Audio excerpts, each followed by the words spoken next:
Morning guys, it's Thursday the 13th of March. I'm Olivia and this is MoBuzz TV.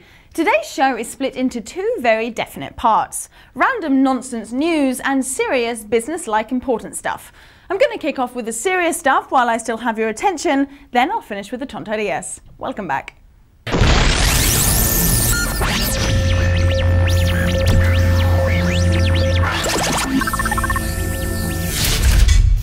According to a New York Times article, Yahoo is keeping itself busy and out of Microsoft's line of fire by talking to Google about joining their open social platform.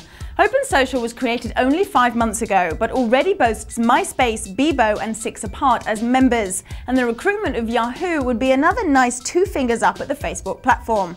It could also be a subtle hint on Yahoo's part that they favour all things open and social, and not monopolistic and scary like a certain Microsoft.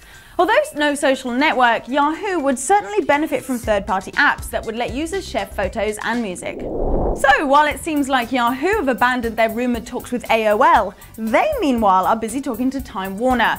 The chief exec of Time Warner has said that the company is open to combining AOL with another company to make it stronger and ultimately more valuable. What exactly they're planning to do with it seems a little unclear, but it looks like a deal is definitely on the cards. Leaving all that business talk behind us, let's move on to some old dogs trying new tricks. YouTube have announced a whole bunch of new AIPs that aim to increase interactivity with the original video sharing site. I'll hand you over to the YouTube people themselves. I reckon they'll explain it a little better than I can. So the biggest thing, and what you're going to notice, is you can now have users sign into YouTube from your own website.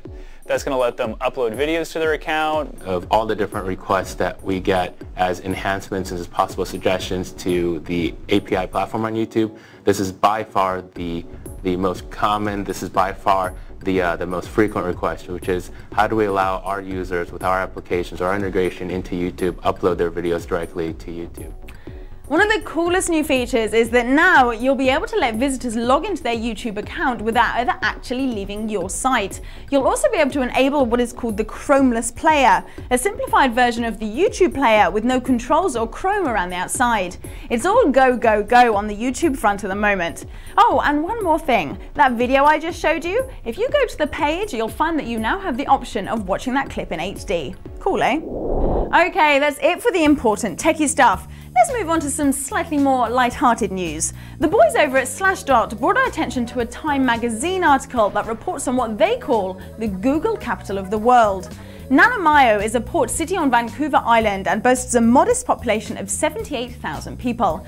But it is so wired up to Google that residents can track the progress of fire trucks called to an emergency in real time, using Google Earth and Google Maps. Using a specially created Google site, citizens will soon be able to check up on the city's gardening staff to see if they're cutting the grass properly, and even find out who exactly is buried in each plot of the city cemetery. What do you reckon, the way of the future or just downright scary? A couple of bits of news from the Far East involving electronics and fire. The furious wife of a cheating man in China decided to take revenge on her mobile phone retailer husband by gathering 400 brand new phones, valued at a total of $42,000, plonking them on the marital bed, and then with the help of copious amounts of kerosene, setting fire to them. Whilst over in Japan, investigations are being made into the apparently explosive nature of the iPod Nano. Apparently, an older model erupts into chest-high flames and explodes across the floor. The Japanese ministry, less than impressed with Apple, have strongly warned the company for failing to report the defect. Too right. Next up is a piece of news that I thought was just too good to be true, but it turns out that it is, in fact, true. New documentary Super Jaime has been making the headlines recently for its rather unorthodox content. It follows the comedian Doug Benson as he spends 30 days without smoking marijuana, and then another 30 smoking as much as he can handle.